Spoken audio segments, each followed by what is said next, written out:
nous vivons dans un temps charnière.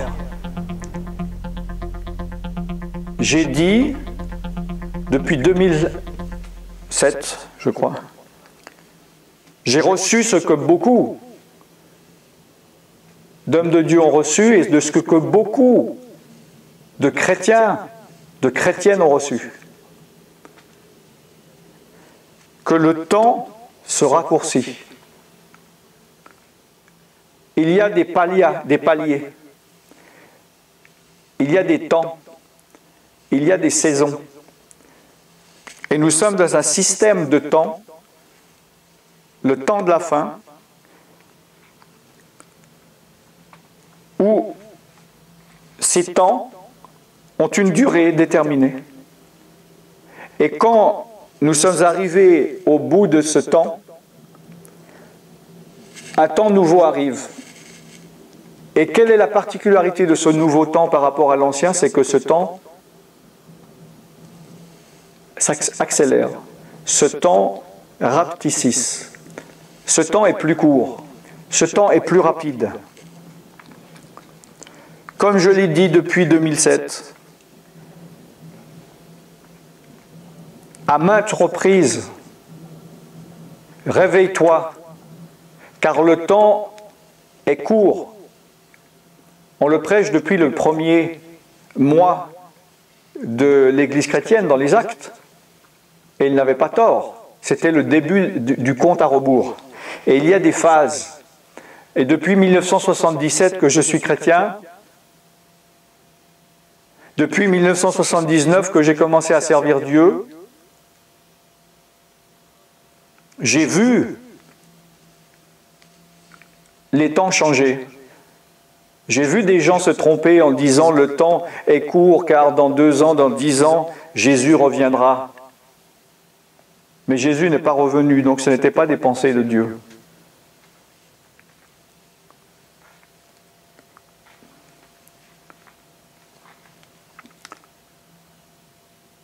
Quand j'ai dit, comme beaucoup, personnellement depuis le 2007, que le temps est court, j'ai dit « réveillez-vous, réveille-toi, pasteur, responsable, église, membre, réveille-toi, car le temps va vite et ça va être de plus en plus difficile pour faire ce que tu as à faire, pour te réveiller, pour changer de chemin, comme le Titanic qui, ayant vu le danger de l'iceberg, a tourné à fond. Mais le temps était trop court et il n'a pas pu l'éviter. Et j'ai dit à plusieurs reprises, dans plusieurs églises, dans plusieurs pays,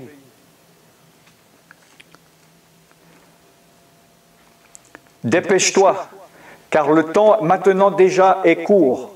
Et c'est plus difficile aujourd'hui que hier, et ça va devenir difficile. Dépêche-toi. Et maintenant, nous sommes à la mi-2012. Dieu me montre que nous sommes en train de passer dans une nouvelle étape et que ce temps est bientôt révolu.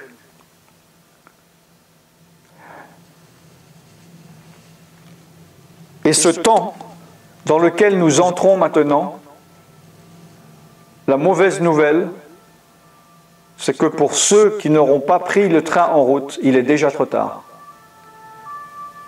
Ils n'auront plus le temps. L'avertissement a été donné. Ils ont méprisé les avertissements de Dieu et nous entrons dans une phase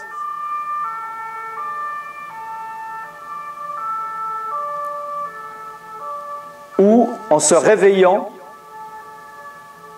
ils se disent « Maintenant je le fais » et alors qu'il est trop tard. Comme les 10 vierges folles, comme les 10 vierges, les folles et les sages, qui sont arrivés, qui ont attendu, qui ont consommé leur onction, leur huile, leurs dons pour eux-mêmes. Et que lorsqu'ils ont vu que c'était le temps, ils voulaient encore, ils ont couru, ils ont fait tout ce qu'ils ont pu pour récupérer. Mais le temps était passé et il était trop tard. Et je perçois, le Saint-Esprit me montre que nous sommes dans un changement. Les choses vont changer. C'est une accélération plus rapide où des points de non-retour sont en train de se produire. Et les croyants spirituels deviendront toujours plus spirituels. Et les croyants charnels deviendront toujours plus charnels.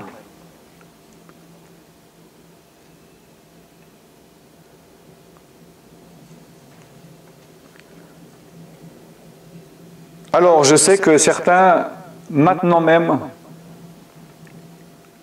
se moquent de ce que je dis. Qui est-il? Pour qui se prend-il? Il y en a qui se révoltent dans leur cœur. Je n'y crois pas.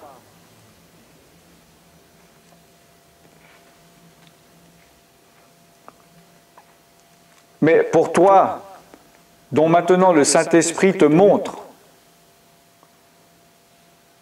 te confirme que ce que je dis, c'est par l'Esprit de Dieu, je t'en conjure, fais ce que l'Esprit de Dieu te montre maintenant.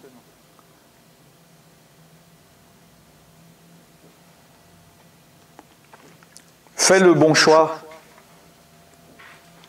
Prends la bonne décision. Dieu te dit, il n'a pas dit je mettrai. Il n'a pas dit je mets.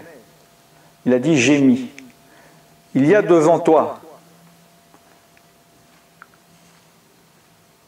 maintenant la vie et la mort, la bénédiction et la malédiction. Choisis la vie et vis, choisis la bénédiction et sois béni. Si tu dois te repentir de la dureté de ton cœur, repens-toi, fais ce que tu as à faire. Fais comme un homme, comme une femme qui n'a plus d'autre choix, qui n'a plus le luxe du temps. Ne sois pas comme celui qui est venu trop tard. Ne sois pas comme celui qui dit « je savais » que c'était la vérité.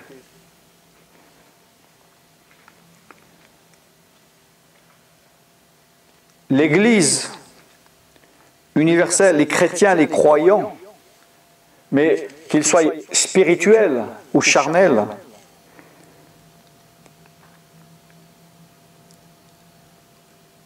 il va y avoir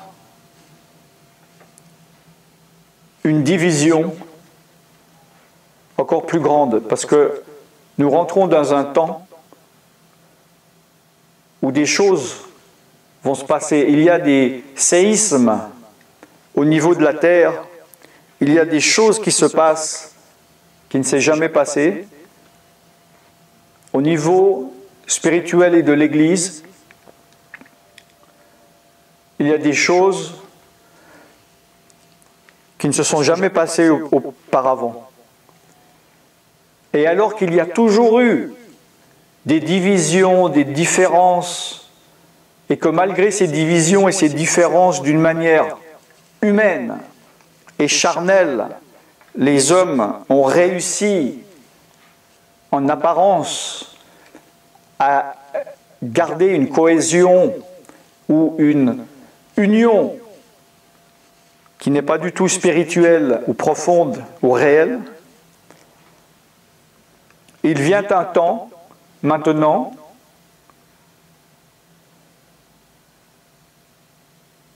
où aucun effort charnel, humain, humaniste ne pourra faire qu'il y ait une union, parce que cette union n'existe pas. Et cette différence entre l'esprit et le charnel, entre le chrétien spirituel et le chrétien charnel, va se différencier de plus en plus, et il y aura une incompréhension de plus en plus grande, quoiqu'elle soit déjà très grande, car nous venons à un point de non-retour où le chrétien spirituel sera combattu très vivement et très fortement par le chrétien charnel.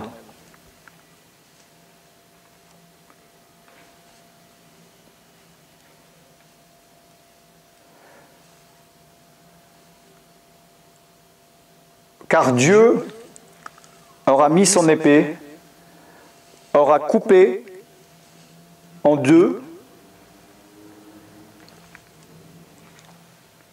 les croyants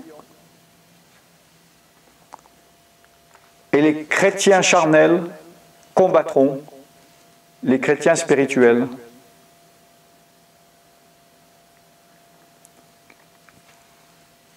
Je ne peux pas parler, si Dieu le veut, si Dieu le permet, j'expliquerai peut-être plus tard, si Dieu le veut, mais ça ne sera pas des petits combats verbaux ou de petites humeurs comme maintenant, ou simplement ce qui se passe maintenant qui serait un peu plus grossi. Ça va devenir violent à beaucoup de niveaux. Ça va devenir très difficile pour le chrétien spirituel, parce que s'il est déjà difficile pour un chrétien, qu'il soit charnel ou spirituel, de résister à la pression de la persécution humaine ou démoniaque, ça sera encore plus difficile de gérer les attaques venant de chrétiens charnels qui les combattront au nom de Dieu.